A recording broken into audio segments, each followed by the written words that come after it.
주님의 음성을 듣고자 우리가 이 자리에 모였습니다. 주님, 전하는 자에게나 앉아서 듣는 자들에게나 모두 다 주님의 음성을 듣게 하시고 그 음성에 아멘으로 화답할 뿐만 아니라 순종하는 은혜가 넘치는 한 명 한 명이 되도록 주님 인도하여 주옵소서.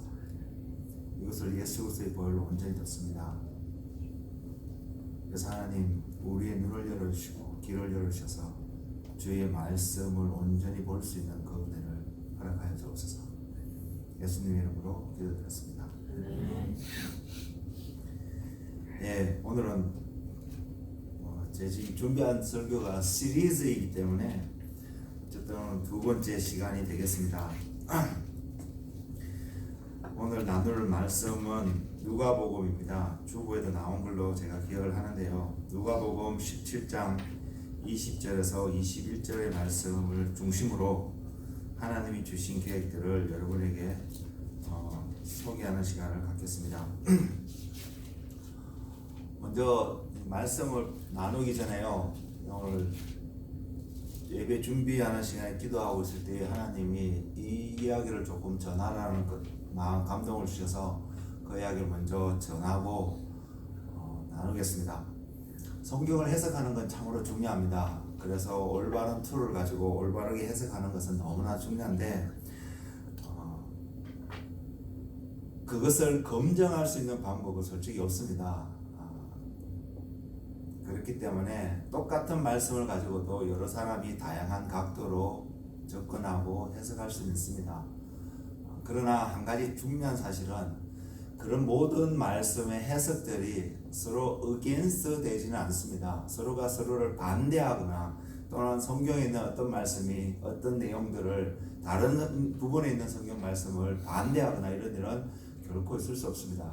그리고 그 이유는요, 사도 바울이 디모데에게 편지를 쓰면서 하나님의 말씀은 하나님의 영으로 하나님의 감동으로 쓰여진 책이라고 이야기하고 있습니다. 소개하면서 우리를 교육하기에, 그것도 어떻게 교육하냐면 의로 교육하기에 굉장히 유익한 하나님의 말씀이라고 분명히 기록하고 있습니다. 그 말씀이 어떻게 역사하는지도 기록하고 있는데, 우리가 주목해야 될 한 가지는요, 하나님의 말씀은 영이신 하나님이 우리에게 주신 하나님의 메시지입니다. 그리고 하나님이 이 메시지를 모두에게 주셨는데, 세상 모든 사람에게 주셨는데 세상 모든 사람이 제대로 받지 못합니다. 왜? 영이신 하나님과 연결되지 않으면 받을 수 없기 때문입니다. 그래서 하나님이 저희에게 주신 또 하나의 축복은 거듭남으로 말미암아 하나님과 연결될 수 있는 그러한 축복을 주셨습니다. 그래서 우리가 이 말씀을, 하나님 말씀을 여러분 늘 말씀을 접하면서 이해하고 받아들이실 때 하나님과 연결되어지는 그 포인트가 굉장히 중요합니다. 그렇게 해서 하나님이 깨닫게 하시고 하나님이 보이시고 하나님이 해석하게 하시는 하나님의 방법으로 우리가 살아갈 때예요. 저와 여러분은 더 겸손해질 수 있고요, 저와 여러분은 질서를 지키며 갈 수 있고요, 우리가 상상도 못하는 그러한 하나님의 은혜 가운데 분명히 거할 수 있다고 저는 믿습니다.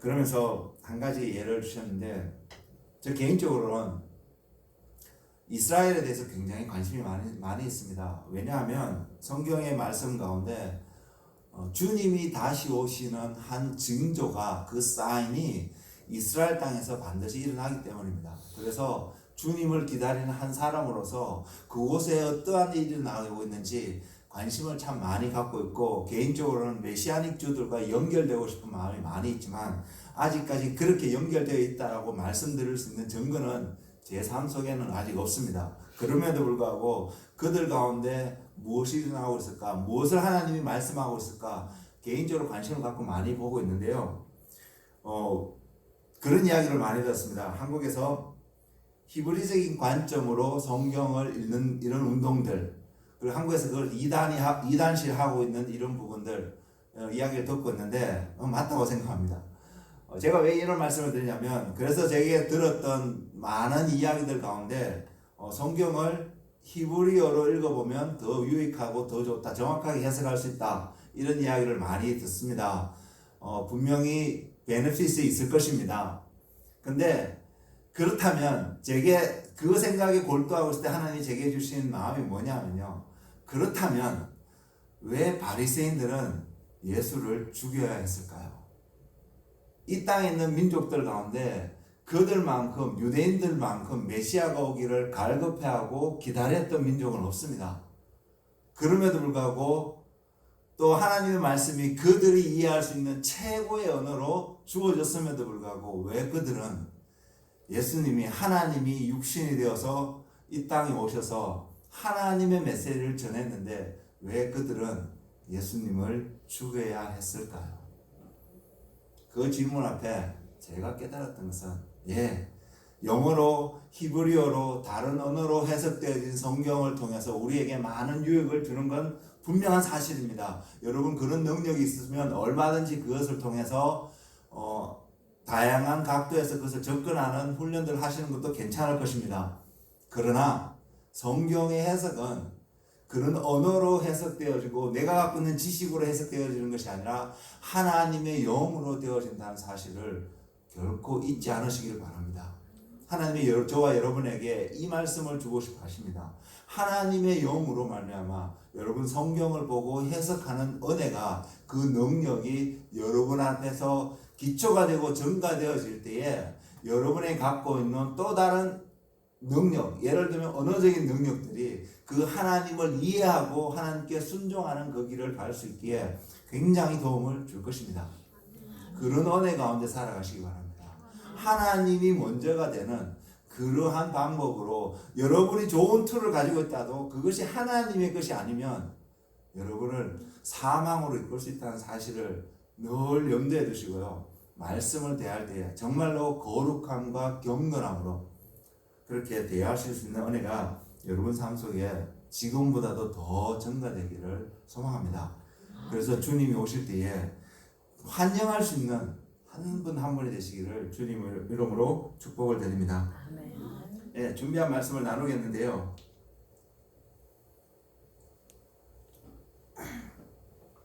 어제 제가 여러분들과 함께 나눴던 하나님의 말씀을 간략하게 요약을 조금 하면 하나님 나라가 전파된다고 말씀을 드렸습니다. 그리고 그 하나님의 나라는 우리의 구원과 관계없이 전해지는 하나님의 먼저 된 계획이라고 말씀을 드렸습니다. 왜?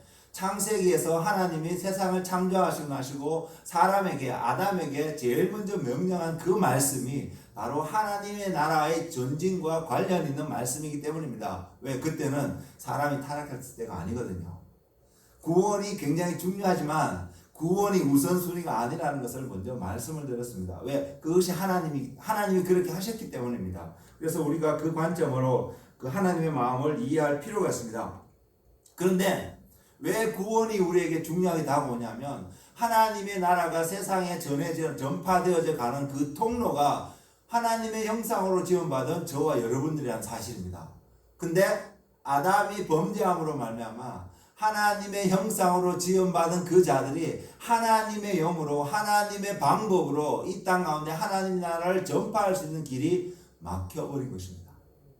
그래서 우리에게 하나님 나라가 전파되기 있어서 우리에게 먼저 하나님께도 가장 중요하게 다가올 수밖에 없는 것이 저와 여러분이 하나님의 형상으로 하나님의 모습으로 회복되어지는 그 사건이 필요한 것입니다. 그래서 우리는 born again 되어야 된다는 것이죠. 다시 태어나야 된다는 것이죠. 하나님의 DNA를 가진, 오늘 우리 언어로 표현하면 예수 그리스도의 보혈의 피를 가지고 있는 하나님의 사람으로 다시 태어나는 것이 너무나도 중요합니다. 그리고 하나님의 사람으로 태어난 그 사람은요, 예수님이 이 땅에서 살았던 동일한 방법으로 살아갈 수밖에 없어야 한다는 사실입니다. 그래서 우리의 삶을 점검해 보면 내가 정말로 하나님이 기뻐하시는 하나님을 바라보고 그 하나님이 말씀하시는 것에 귀를 기울이며 그 말씀에 순종하는 주님이 이 땅에서 사셨던 동일한 방법으로 살아가고 있는지 점검하는 것이 중요하다고 말씀을 드렸고요. 그것이 하나님의 나라가 또한 전진하는 중요한 이유인 것을 말씀을 드렸습니다. 왜냐하면 하나님의 말씀이 이것을 증거하고 있고 저와 여러분의 일상의 삶 속에서 그 하나님의 나라가 이루어져 가고 있음을 볼 수 있기 때문입니다. 그러나 우리의 눈에는 보이지 않는 나라이기 때문에 과연 그 나라가 어떠한 나라일까? 그 나라가 어떤 모습일까? 눈에 보이지 않는 하나님이 어떠한 모습으로 우리에게 말씀하고 계시는가? 이것을 이해하는 데 쉽진 않습니다. 그래서 하나님이 우리에게 주신 것이 믿음이라고 하셨습니다. 보이는 대로 내가 갖고 있는 지식의 위대함으로, 뛰어남으로, 내가 누구보다 불리한 그런 영리한 어떤 능력을 갖고 있음으로 해서 하나님을 아는 것이 아니라, 하나님을 아는 길은 우리에게 누구에게나 다 할 수 있는 믿음으로 말미암아 하나님을 알 수 있다고, 하나님의 나라를 볼 수 있다고, 하나님의 나라를 경험할 수 있다고 성경은 분명히 기록하고 있다고 믿습니다. 그래서 저는 하나님께 너무 감사합니다. 왜? 믿음만 있으면 하나님과 교제하고 하나님의 마음을 알 수 있고 하나님과 함께 할 수 있고 더 나아가서 이 땅에서 승리할 수 있기 때문입니다.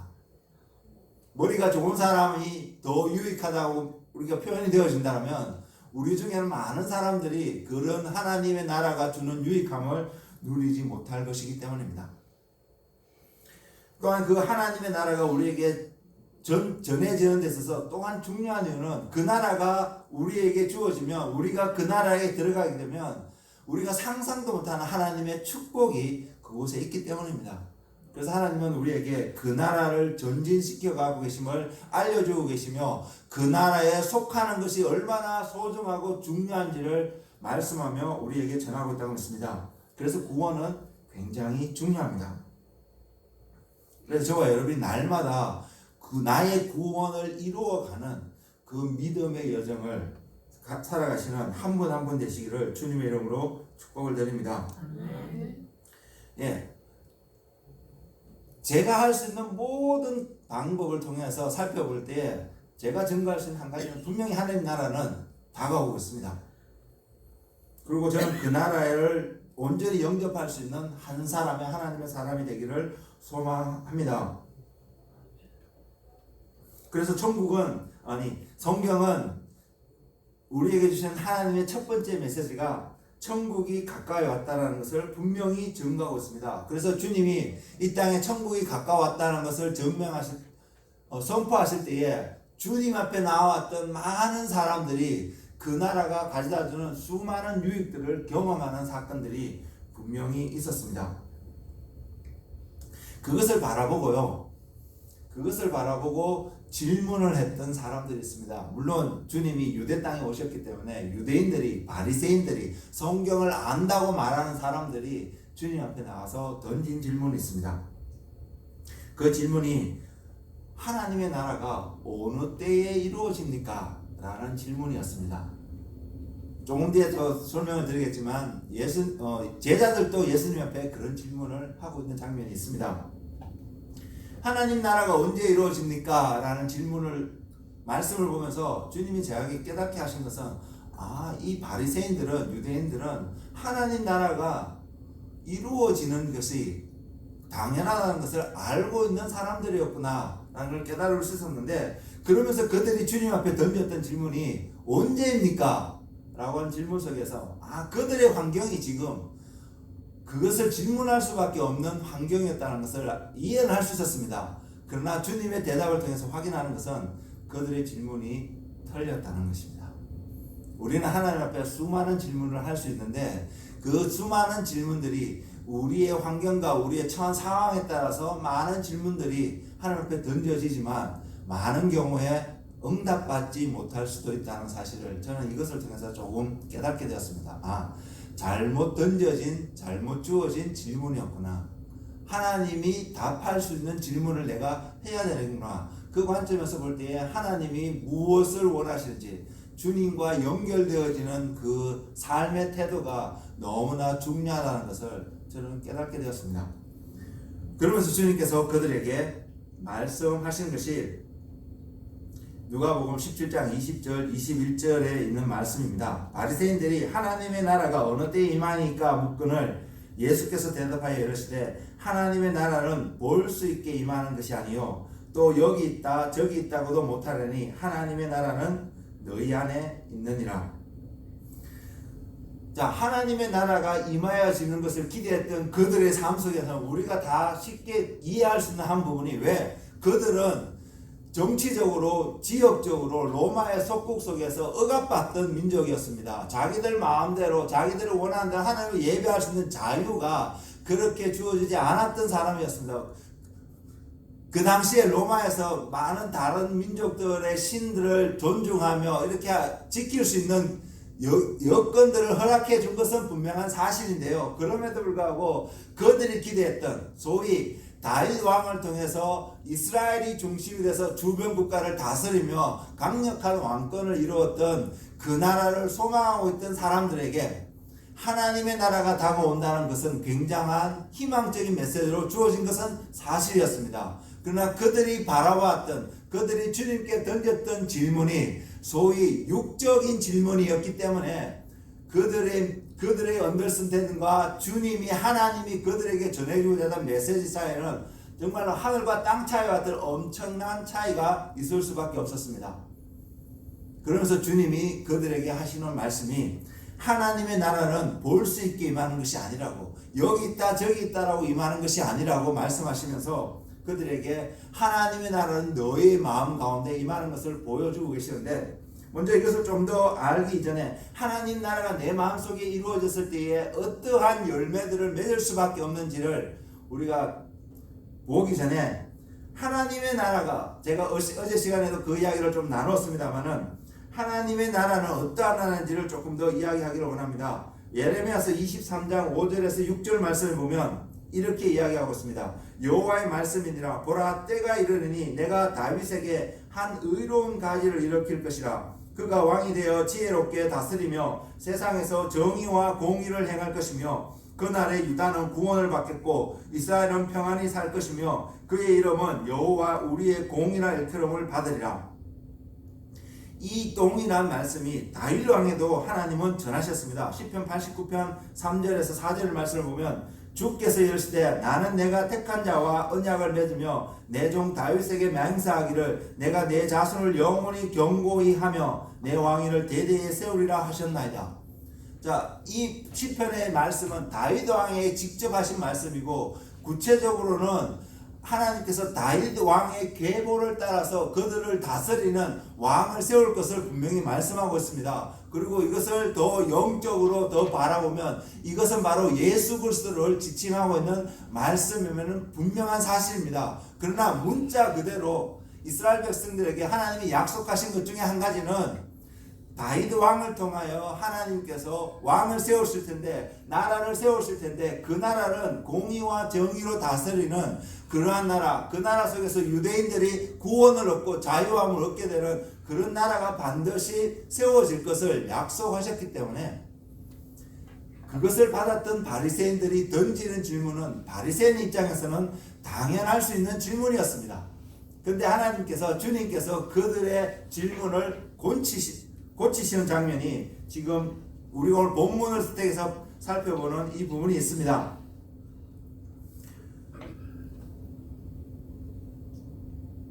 그래서 그들이 던진 질문, 하나님의 나라가 어느 때 임합니까? 라는 질문으로 말미암아 그 질문이 이제는 육적인 형태로 드려지는 질문이 아니라 영적인 하나님의 계획을 알 수 있는, 하나님의 나라의 좀 더 구체적인 것을 알 수 있는 그 질문으로 바꿔야 된다는 것을 주님께서 보여주고 있습니다. 그래서 주님께서 하시는 말씀이요, 그 말씀을 통해서 깨닫는 것은 하나님의 나라가 어디에 임하는가 라는 것을 보여주고 있는데, 하나님의 나라는 크게 두 군데에 임합니다. 두 곳으로 정할 수 있습니다.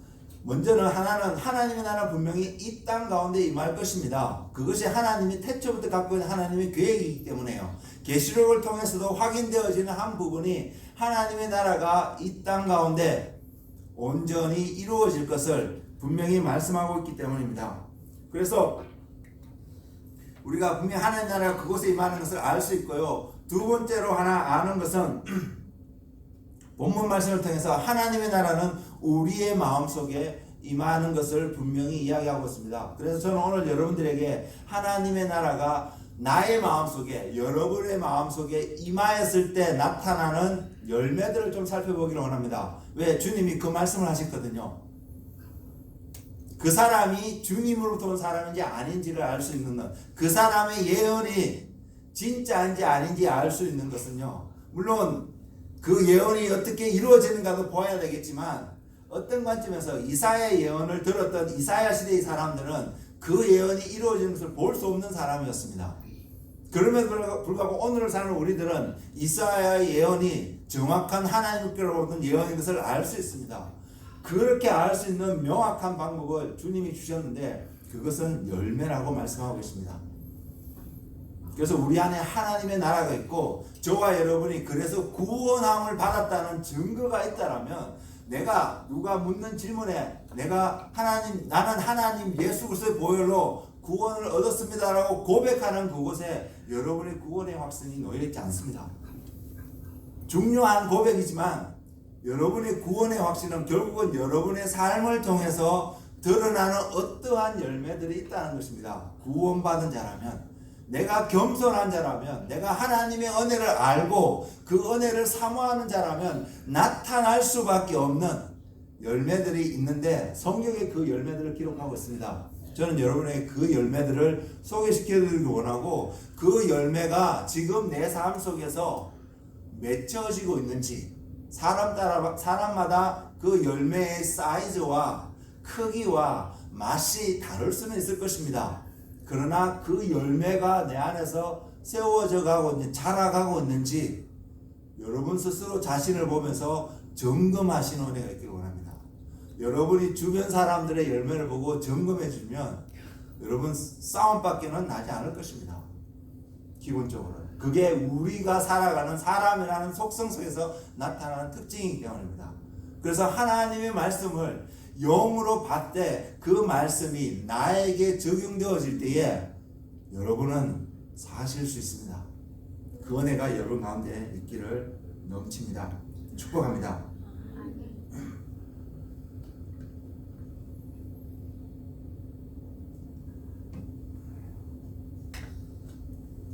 그리고 오늘 본문 말씀을 통해서 하나님의 말씀은 하나님의 나라는 우리 마음속에 증거 있음을 분명히 증거해 주셨습니다. 그래서 우리의 마음속에 그 나라가 있는지 확인이 되어져야 합니다. 먼저 살펴볼 것은 그 나라의 특징을 보면 하나님 나라는 하나님이 다스리십니다. 하나님 나라가 저와 여러분의 마음속에 임해 있다면 우리의 삶은 하나님이 다스리는 내가 되어야 합니다. 하나님이 다스리면 어떻게 되는지 어제도 잠시 설명을 드렸지만, 내가 살아있는 그 사람은 하나님이 그만큼 내 삶을 다스리지 못한다는 사실을 여러분 기억하셨으면 좋겠습니다. 그래서 내가 보이면, 자아가 드러나는 모습이 보인다면 이 자아가 십자가에 죽어야 되는 그 사실을 깨닫고 그 자리에 기쁨으로 가시는 모두가 되셨으면 좋겠습니다. 죽는 것을 기뻐하는 사람들은 분명히 없을 것이지만, 그것이 굉장히 두렵게 다가오겠지만, 그러나 성경을 통해서 예수 그리스도의 삶을 통해서 우리에게 주신 것은 십자가에서 죽으신 예수님이 계시기 때문에 그것을 통해서 부활하실 수 있는 예수님이 계셨다는 사실입니다. 죽음으로 끝났다면 더 이상 우리는 아무런 의미가 없는 사람입니다. 그러나 그 죽음은 어디를 인도했냐면 우리로 하여금 부활하는 레저렉션의 라이프로 우리를 인도하셨기 때문에, 부활의 생명 우리를 바꾸셨기 때문에 우리는 소망이 있고 희망이 있는 것입니다. 죽음이 우리를 더 이상 붙잡지 못하는 것입니다. 그 은혜가 여러분 모두에게 충만하기를 원하는데요. 하나님이 다스리는 이 나라, 하나님이 내 삶 속에 오셔서 다스리게 되는 그 나라의 특징은요, 하나님의 공의와 하나님의 정의로 다스리는 나라라고 성경은 이야기합니다. 이사야서 11장 4절에서 5절 말씀을 보면 이런 말씀이 있습니다. 공의로 가난한 자를 심판하며 정직으로 세상의 겸손한 자를 판단할 것이며, 그의 입의 막대기로 세상을 치며 그의 입술의 기운으로 악인을 죽일 것이며, 공의로 그의 허리띠를 삼으며 성실로 그의 몸의 띠를 삼으리라. 또한 시편 89편 14절의 말씀을 보면 의와 공의가 주의 보좌의 기초라, 인자함과 진실함이 주 앞에 있나이다. 하나님의 나라를 사모하고 그 나라가 다가오는 것을 환영하는 사람들에게 나타날 수 있는 하나의 중요한 특징은 하나님의 공의에 대해서, 하나님의 정의에 대해서 관심을 가질 수밖에 없습니다. 그것이 무엇이냐는 거죠. 그것을 설명하면 또 굉장히 길어질 수 있는데 간략하게 간략하게 정말 쉽게 한 말씀만 드리면 하나님의 공의는요, 무엇이 옳고 무엇이 틀렸는지를 명확하게 보여주는 것입니다. 하나님의 공의는. 그리고 하나님의 정의는요, 그 하나님의 공의가 모든 사람에게 동일하게 적용되어지게끔 하는 하나님의 역사입니다. 근데 무엇이 옳고 무엇이 그러냐 하면 우리가 알 수 있을 것 같지만 우리는 알 수 없거든요. 근데 우리가 무엇이 옳고 무엇이 그런지를 아는 그 기준이 되는 것은 하나님이십니다. 도둑질하는 것이 옳지 않는 이유는 우리가 그것을 알기 때문에 옳지 않는 것이 아니라 하나님이 아니라고 말씀하셨기 때문에 옳지 않은 것입니다. 오늘날 교회에서 동성연애를 반대할 수밖에 없는 이유가 있는데요. 그 동성연애를 통해서 우리의 삶을 굉장히 피폐하게 만드는 일들이 있어서 반대하는 것이 아닙니다. 그것을 반대하는 가장 중심된 이유는 하나님이 아니라고 하셨기 때문입니다. 하나님이 옳다고 하는 일을 하는 것이 하나님의 공의입니다. 내가 볼 때에, 내가 판단했을 때에 옳다고 생각해서 하는 그 일은 공의로울 수도 있지만 공의롭지 않을 수 있다는 사실입니다. 그것이 선악을 알게 하는 나무의 열매를 먹은 사람이 행하는 일들입니다. 우리는 선악과를 따먹었기 때문에 죄를 진다는 것을 알고 있기 때문에 그래서 우리가 하는 모든 일은 악하다고 생각할 수 있습니다. 근데 선악을 알게 하는 나무의 열매는 악한 부분도 존재하지만 선한 부분도 있다는 사실입니다. 그래서 우리가 생각해서 선하다고 생각하는 어떤 모습들이 하나님이 아니라고 하시는 부분이 있을 수 있습니다. 그것이 오늘날 좀 전에 말씀드렸던 동성연애와 같은 것입니다. 인권이 평등해야 된다. 굉장히 선하게 보이는 이러한 모습으로 모든 사람이 자기들 어떤 권리를 원하는 것을 할 수 있다고 말하고 있는 그 말씀 속에, 그 이야기 속에서 우리가 미혹되어서 하나님이 옳다고 말하는 것을 옳다고 말하지 못하고 하나님이 아니다고 말하는 것을 아니다고 말하지 못하는 우리의 모습이 지금 있다는 것입니다. 그래서 하나님의 나라가 저와 여러분 삶 속에 세워지면 심겨져서 자라게 되고 성장하게 되면 우리의 삶의 모든 기준은 하나님이 될 것입니다. 오늘 말씀의 결론으로 제가 로마서 12장 2절 말씀을 드릴 텐데 그 12장 2절의 말씀이 바로 그것을 이야기하고 있거든요. 그래서 저와 여러분이 지금 이 땅에서 그리스도인으로 살아가고 있으면서 내 삶의 기준이 내가 말하고 있고 행하는 모든 삶의 기준이 어디에 근거를 두고 있는지 하나님 앞에서 점검하시는 저와 여러분이 되었으면 좋겠습니다.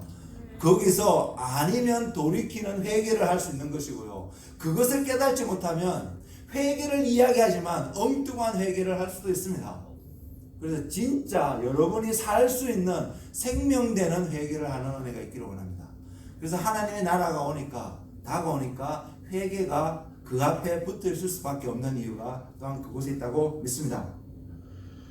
그리고 그 하나님의 나라가 세상 가운데 이루어지니까 그 특징은요, 이사야서 11장 6절에서 9절 말씀에 기록하고 있는데 그때의 이리가 어린 양과 함께 살며 표범이 어린 염소와 함께 누우며 송아지와 어린 사자와 살찐 짐승이 함께 있어 어린아이에게 끌리며 암소와 곰이 함께 먹으며 그들의 새끼가 함께 엎드러지며 사자가 소처럼 풀을 먹을 것이며 젖먹는 아이가 독사의 구멍에서 장난하며 젖된 어린아이가 독사의 굴에 손을 넣을 것이라.